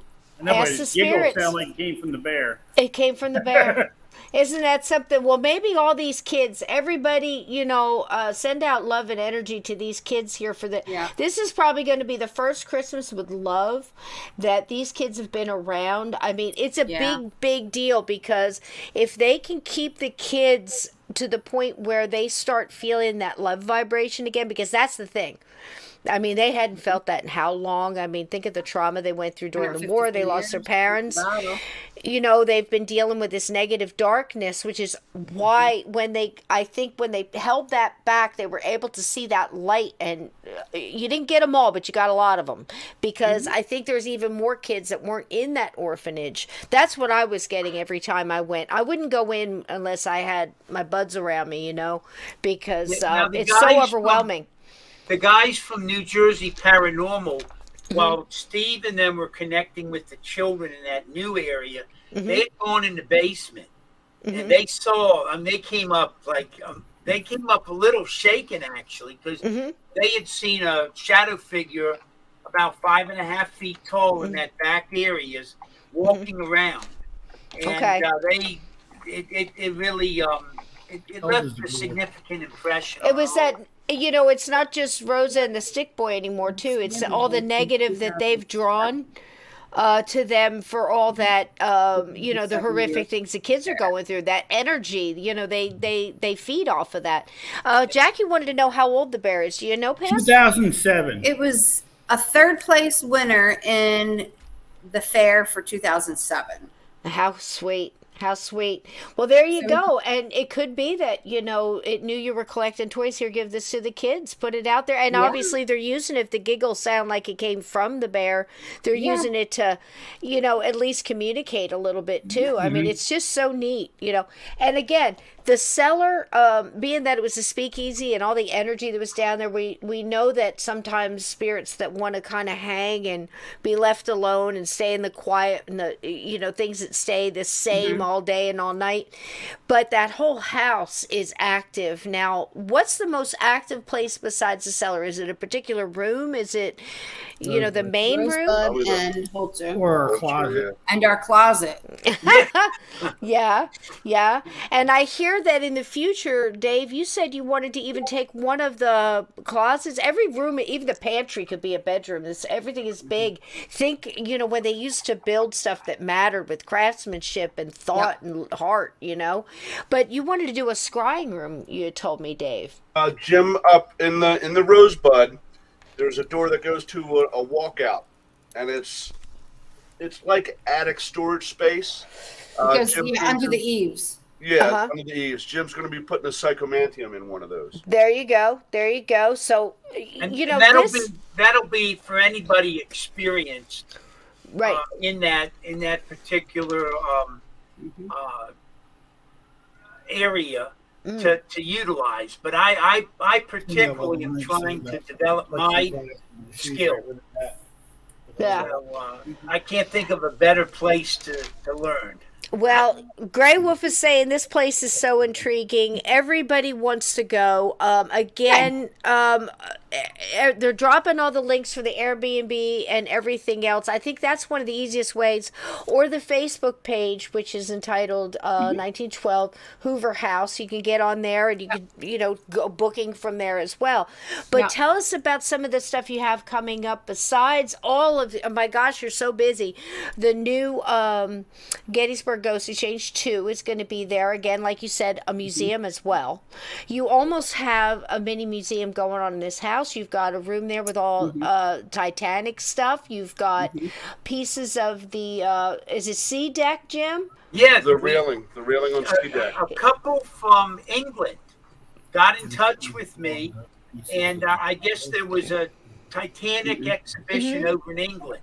And they had a large portion of the rail for the sea deck, and a couple little metal pieces of it had flaked off and fell. And the guy gathered them and actually showed them to the exhibitors. and said, here, and they said, oh, we won't call him back. They said, you can have him. And that was this guy's like prized possessions. And he passed away. And for some reason, his wife contacted me and mailed them to me. And it gives the exact dive and the date and everything. So these, they're very unimpressive. Let me put it that way. But they are Jackie, I will do that. original pieces from the Titanic off of that ocean floor, which I just think that just stuns me. So, and the fact that this woman reached out and contacted me and offered this to me, she said her husband would love it in the house, and just the tie-in with the year 1912 and whatnot. I think that's absolutely amazing. And I know I've kept you guys here over the time. I'm so sorry, but there's so much to tell about this house and the upcoming events. I can't imagine anything prettier than maybe taking a trip down to Waynesboro during Christmas time. We've got Thanksgiving coming up. Think about this too, Chad. I know we always try to find things for everybody to do in these times and lift their spirits up. If you're anywhere within a day drive to go to Waynesboro to get a room, if you feel alone during the holidays, you won't when you leave. If you're listening to this podcast, you're definitely intrigued by the supernatural and the wonderful paranormal. And if you're looking for a love-filled experience, this is the place to go. You're going to sleep well, you're going to eat well, you're going to meet great people, you're going to be in a wonderful town that I guarantee is going to be decorated beautifully for the holidays. Steve was just in the parade this past Saturday, drove the tribute cars. And the artist. Oh, if you like hot rods, I'm a motorhead. I'm telling you what, Steve Barry, you can tell behind him. I send him things all the time. He's got to be saying, because he can't ever remember. He won't remember me after this episode, I promise you. Have we met? Have we met before? But I trail behind him because he knows where all the good motorheads hang out too. You want to talk about some beautiful tribute cars. What is the name of the artist again, Steve? Marvis Green. He owns beautiful Designs. Absolutely beautiful works. He did an entire tribute car for 9/11. You want to talk about your patriotic heart beating out of your chest when you see something like this. The whole town comes together and they do bands in the square. Just it's that town. So go and look it up and get you a room. Oh, what's this, honey? Oh, there it is. Look at this airbrush job on this car. Absolutely beautiful. I think everybody there video of it. really likes old cars and stuff. 9/11 tribute. There you go. Beautiful. It's got, people. It's got the faces, expression, emotion. Just a beautiful thing. Absolutely beautiful thing. Isn't he working on another one as well? We're going to be working on a motorcycle next. There you go. There you go. Look at that. Isn't that beautiful, chat? Absolutely amazing. And when you see it up close, it's every little bit of detail, everything. It's just amazing. And like I said, everybody here in this house, in this community is all... It's America, it's that pride back. It's that feeling back. It's beautiful, man. Absolutely. And Cisco, you got to come down after the new year so you can see the new house. And my house was built in 1890. There you go. So, is that what it's going to be? My house older than your house? All right. All right. I'll take that challenge. Pam, you know what we're looking for now, honey. I have not even paid attention to see if there's any energies in there. There you go. And I got sons and they have tools, so. They've been trading construction forever, man. But see, that's the thing. A whole town getting together to bring back the history, rebuild, restore the love, restore the patriotism and the faith in community and small business. Every time you go there and get a sandwich, you're helping somebody else in this town keep their dream alive. And it's a wonderful thing. Came and rescued the movie theater. Oh, wow. Oh, they did. The movie theater was... Hey, Jim, who's this lady up in the top left corner? Has he ever met her? Have I ever met her? He's like, it's like I have that thing with the Men in Black that used to zap. I swear I'm not zapping you, Steve. We haven't even started that yet, but we did a walk through the theater. It was closed in the 60s, renovated, and it's been modernized. And we had approached the town about, we picked up at least 2 spirits in the movie theater. And we had approached the town about having some investigations in the movie theater. We've just been so busy. Right. We haven't really been able to pursue that angle. But we're The whole town. I think by the time we're done, we'll have a long litany of locations to offer. There's another one, Jim, down at the square, the Candy, what do they call that? Yeah. Candy Palace or something like Yes. that? The restaurants in too. the literature that we got from John on the Ghost Walks, there's 8 spirits in that building, supposedly. Yeah. And one mischievous, so I'm saying it right, down in the basement. So that's a place I'm gonna go talk to him tomorrow and see if we can get in there and check that place out. Yeah. Wow. See, Yeah, there this you is go. just the start.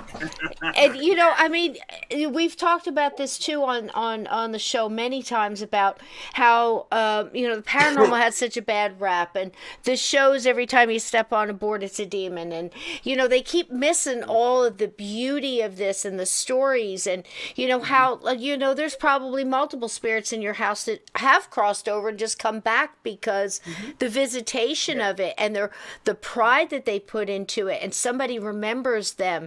And that's again why I thought about the book, because once you put it down in writing too, they kind of stand right behind you and go, put this in and help you find stuff. And it's an amazing just a whole quest. And then people read the book and it spreads out and out and out. It's another way to spread the love, and people can take with them when they leave.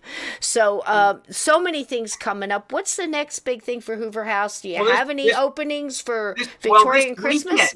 Don't we have the Civil War encampment this weekend? Yep, that's Civil War that's Civil War days. That was Okay. And And our then you've next got big thing will be very Victorian Christmas in conjunction with the Haunted Orphanage. What happened to Thanksgiving? And we have Thanksgiving, yeah. yeah, We're all Where going they to were- be over there for Thanksgiving. Yep. where they will We be actually table have guests for tipping. Thanksgiving too.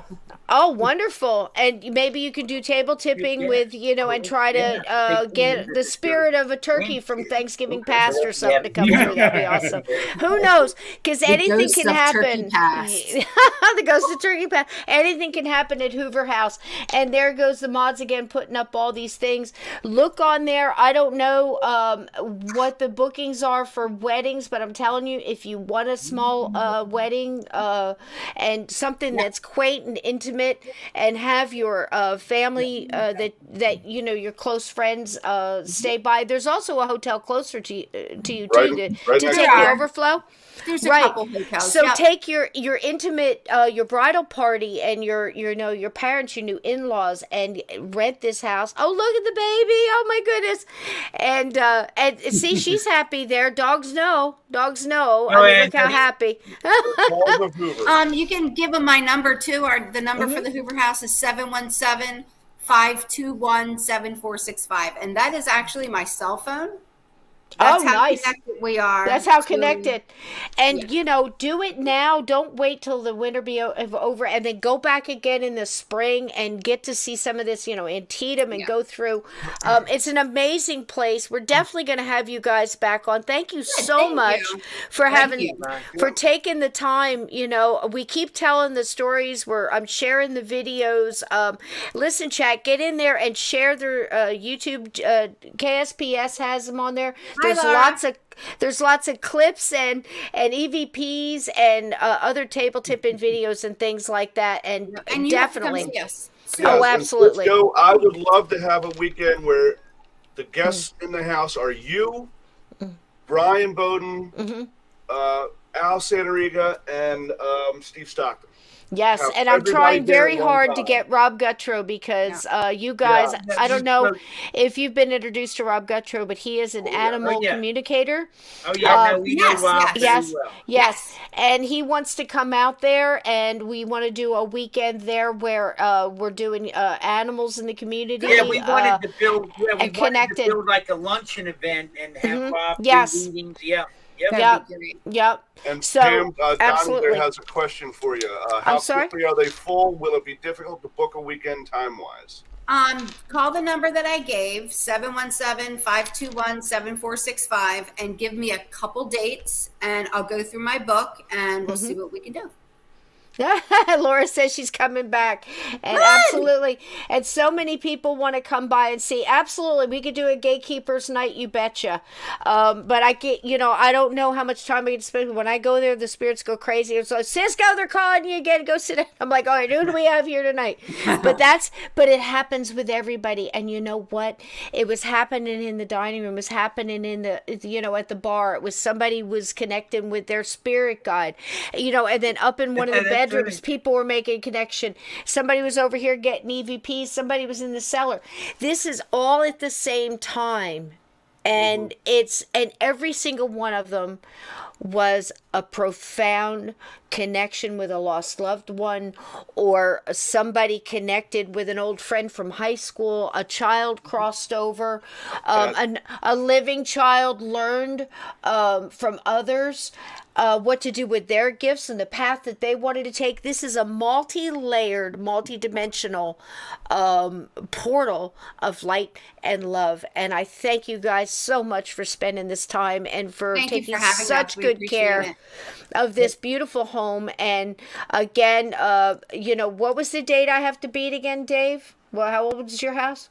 1890. Okay, there you go, We're Pam. on it. We're on it. We're on it. I might need some extra.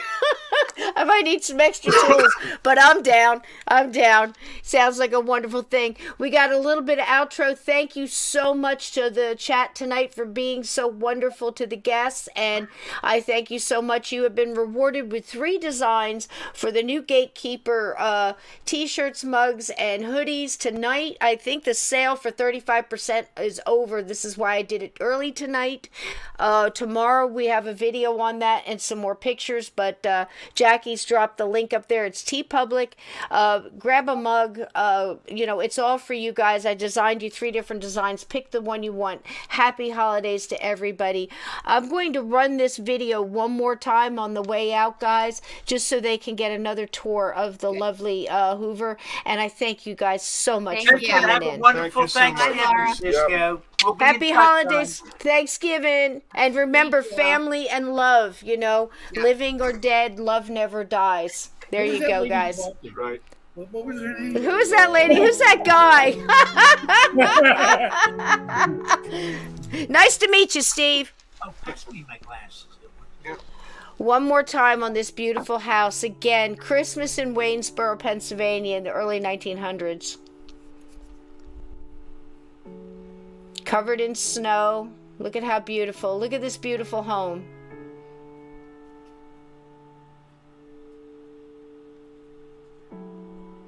Yes, thank you, Jackie. That's sales. 35% off on all everything. T-shirts. You can get a t-shirt any color you want. I highly suggest the mugs. The tumblers are really cool. I like those. I love the canvas bags. You can get them front and back at same price. Get the print on both sides. Nowadays you got to bring your own bag. They're really nice. They're heavy canvas. And I love the pillows. They got crispy on them. You can hug them when you're scared and scary stories. Happy Thanksgiving, Laura. Happy Thanksgiving, everybody. Tomorrow night, I've got a special surprise for all my gatekeepers and my live chat. A new thing that I told Steve we were doing. Oh, thank you, Jackie. Oh, thank you. All that money is going to go to pay for StreamYard. I appreciate it so much. I could use the help. Thank you, darling. They give us a little bit, I think. And we just barely I have forget your how fingers much, on but top and touch your, every bit helps. Thank you so much, love. touch your I love you all so much. Thank you. And I'm going to knock in our spirits. There's the table. So, spirit of the Hoover Grey Wolf, House, thank you too for getting specifically Florence. some crispy goodies over there, T Public. Thank you. If you would come forward and just show us that you're here and presenting at the table, we'd appreciate that. Do that by moving or sliding the table. Hello, Andrew. Thanks for stopping in. I hope to see you all tomorrow night.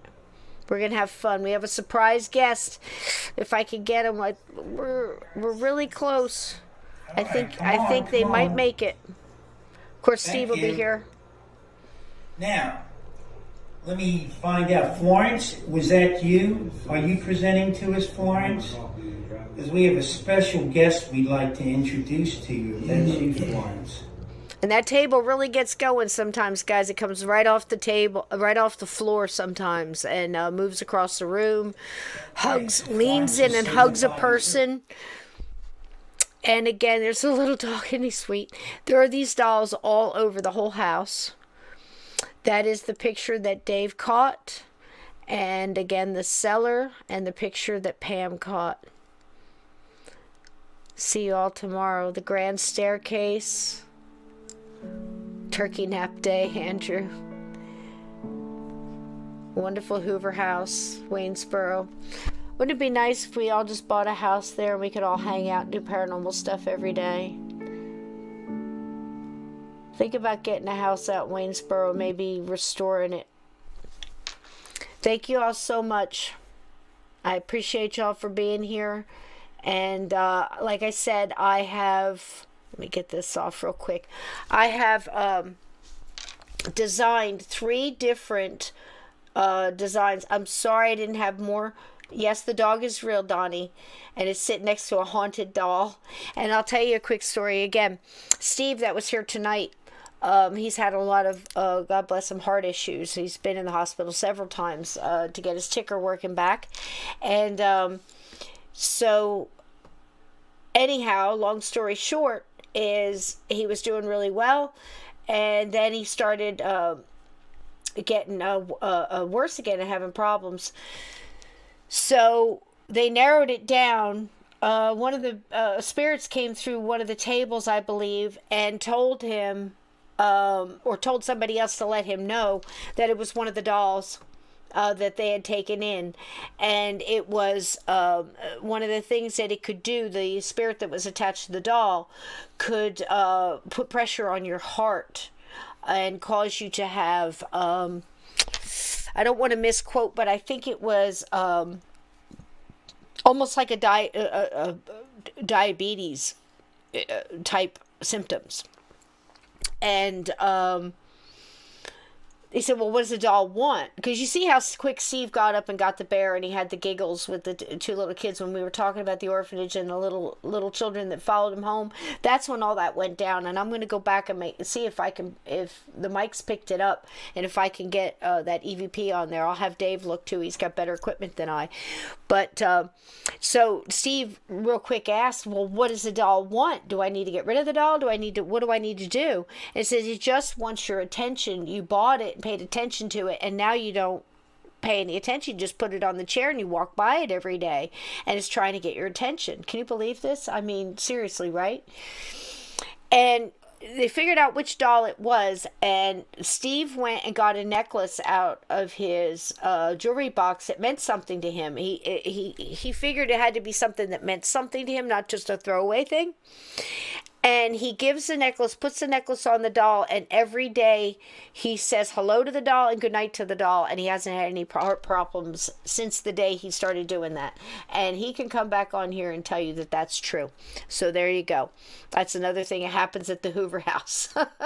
Hey, Terry, how you doing? We're just about to leave. Just wanted to tell a couple more stories about the Hoover House. Again, the young girl in the basement. I want to go back and see if I can help her help the other guy. Maybe we can get them both to cross.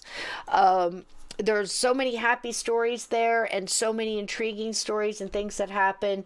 So many people with picture evidence and everything else. And just go there and spend a night at the Hoover, and spend a little time in Waynesboro, and have your own story and write it down in the journal there at the Hoover House. Thank you all for being here tonight. See y'all tomorrow night. Again, I didn't want to put the pictures up and break the surprise early on the different designs I did for the gatekeepers, my wonderful gatekeepers. But I did do 3 designs, and I wanted to save them for tomorrow night. But tonight, TeePublic is having 35% off. So if you wanted to get somebody a mug, if you want to drink a a nice beverage, or or some of maybe Mrs. McGee's apple pie moonshine or something like that in a gatekeeper's mug. I think so much of you guys. Everybody here is a gatekeeper, and the slogan I came up with for my gatekeepers, kind of like if you were standing at the gate and people are walking in to take this little walk in each episode with the guests and all these stories about this wonderful subject. My gatekeepers stand at the gate and say, enjoy the journey. And you know what? That's what we're all trying to do. Enjoy the journey. Enjoy the journey during the show. Enjoy the journey in this wonderful chat. Who every guest that's come on has had wonderful things to say about the mods and the people and the questions and the energy in the chat. We come here to feel a little bit better, to be a part of a little community for an hour and a half, 2 hours, and it certainly makes me feel better. I love telling the stories and hearing the stories and getting you all back and forth. And last week I was looking through the live chat, and I was trying to catch the different things I may have missed, because I certainly don't want to miss anytime somebody says that they lost their 16-year-old dog, Donnie Chow, and I'm sorry I missed that, and prayers to you. And hopefully talking to people like Rob and me, you know that that dog is going. You're going to see him again. You're going to see him again. And I don't want to miss prayers for wonderful other people that are suffering right now. Again, please send out prayers to Fluffy, for Laura. Also, don't forget that Laura needs prayers and strength and healing to get through this time too, because when we're a caretaker of a friend like that, fur or no, we want to do all the right things, and we want to be there for them. And remember what Rob Guttrow said. Anytime he's talked to a pet that's crossed over, they always come back and say, thank you for the care. Thank you for being kind, bringing me extra this, for trying so hard, for giving me the love. And that's what it is. It's the love. It's the kindness. It's the energy that they're picking up on. And oh, that's wonderful, Donnie. He's already seen her twice since she's passed. That's awesome. That's awesome, because they worry more about us than they're fine. They're good to go. Once they cross, it's so fast for them. I think little Simon, it was, I want to say it was less than 72 hours after, and he was limping. He couldn't even walk when he passed, but he was limping about a week before. And this time when he jumped on the bed, just like he had done every night during the time that I'd known him, all 4 feet hit the bed. And then he did exactly what he would do when he was alive, and he curled up in Mario's leg. And I just looked over with just matter-of-factly. I said, okay, you can stay tonight, but don't get stuck. He's going to be fine. I got him. I'll take care of him. You go, get your piece on the other side, and, come back if you think I need an extra hug, But they're that cool with it. You feel me? We're the ones with the hang-ups. The animals, they just don't understand what's happening, and they hurt, and they want to come help us, and they want to do the things they normally did, So, it's confusing, and I know that's what breaks our hearts. So, just do all the things, just when you, right now, do the things that you can do, and understand the difference that, we can't do everything, but by God, we can love, and we can keep love alive. And again, that's what Hoover House is all about. Everybody, Dave just bought a house there. There's a couple other people that are, renting and going down there and starting little businesses and stuff like that. So maybe you go there and visit. Maybe you guys get the call there too. Who knows? But there's that. And thanks again. I hope you like the designs. Tomorrow we'll take a better look at them. I also have another surprise, a little video I worked on for you, because like I said, you guys in the chat say some profound things sometimes. And Donnie, you cracked me up, man. And all these people, and I miss some of it sometimes, and I hate that because, like I said, I don't want to lose it. If somebody needs a prayer or a hug or something, I don't want to miss it. And I certainly don't want to miss the jokes and or the suggestions, right? And so I went back and I looked at a couple. So I did a little something cool. I think you're going to like for my gatekeepers. And I hope you like the designs. We'll talk more about that tomorrow night. But if you do feel like you might want to get something, get it now. Save 35%. I don't know. TeePublic runs that every once in a while. I think it's a Black Friday thing. Who knows? I don't get into all that. I don't have money, so I don't buy stuff. But go get something like that. And there's a couple of designs. Of course, there are the other designs that are there. Is my Victorian kind of Victorian vintage logo there. There's the original Journey Through the Gate with Crispy on it, the black and red, and there's some other cute Crispy stuff there too. But I will put more stuff up there for you. But for what's up there now, if you want something, grab it. Get you a hoodie, get you a tumbler, get you a mug.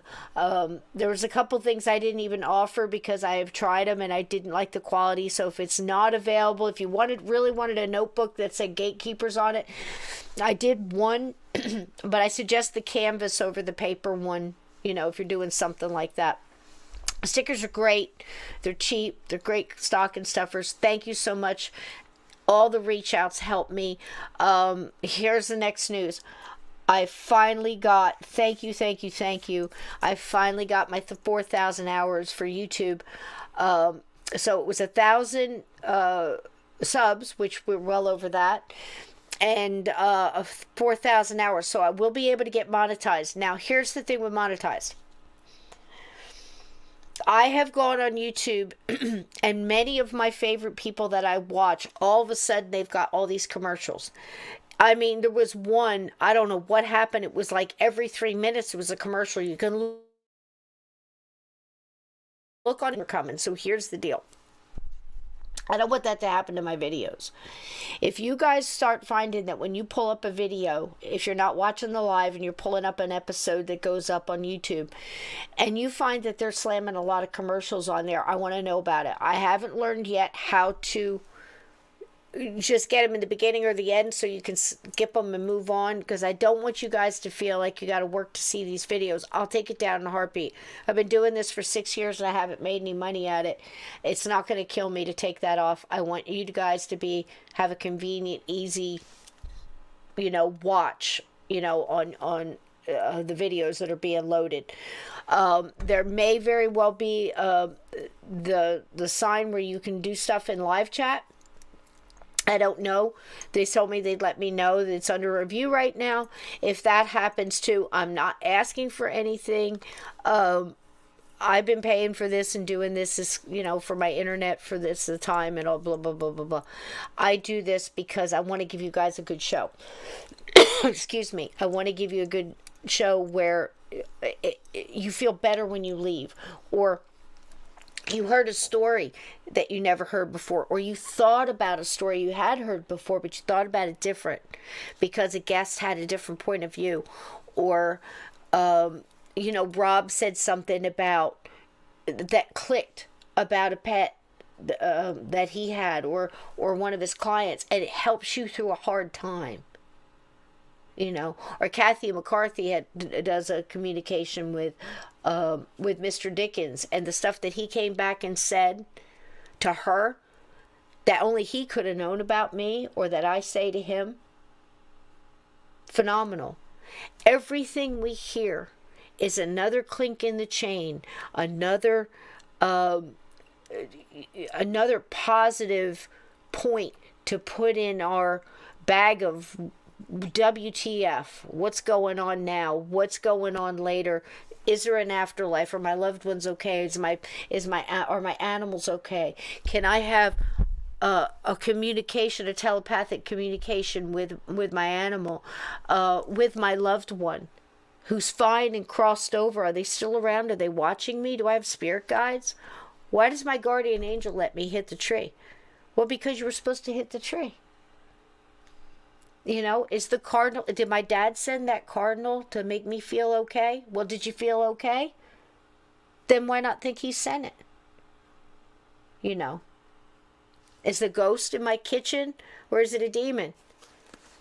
So we try to bring you people on here that can help you sift through the crazy without losing the beauty of it. Does that make sense? So tonight, I just wanted to spend a little time telling you guys that. I'm glad that you that you enjoyed this little tour through the Hoover House and you know, these wonderful people. I hope it inspired you not just to go there, but you know, to understand that places like this still exist, that communities still help each other, that kids still go to school, and you know, the neighbors still watch them, you know, and make sure they get in the door okay. You know, people still buy vegetables from the farmer or get the local carpenter to fix the rafters because it helps keep them in business. They get outside in the square and celebrate music and light the Christmas tree. So if you're looking for a place like that, I'm sure there's a town near you like that. If not, there's one in Waynesboro, Pennsylvania, and they could use help restoring some of these houses and, you know, bringing back to life this history and the ghost walks and doing paranormal with reverence and love and the right way. And you know, I've heard of paranormal saving historic buildings before, but I think this very well be the first time paranormal and the supernatural and the spirits and the spirit of the living may have well just saved the town, you know. And the jury's still out on that. You know, Waynesboro's doing really good, but man, in just this year, boom, and it's all spirit. It's all spirit driven stuff, and it blows my mind, and I can't wait to see what's going to happen by spring. So there you go.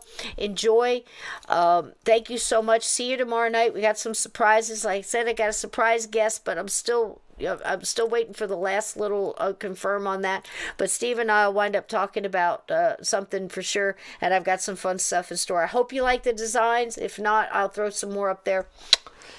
Love you so much. Thank you again, everybody who went to T Public or is planning on going. Now get there quick because I think it's over at midnight, the sale. So bye. Save you some extra stuff on some stickers or get you that mug. All right. Good night, everybody. Here's our outro. Keep your feet under those covers and keep your closet door shut because there are things that go bump in the night. And ain't it grand? It sure makes life interesting, don't it? Good night, everybody.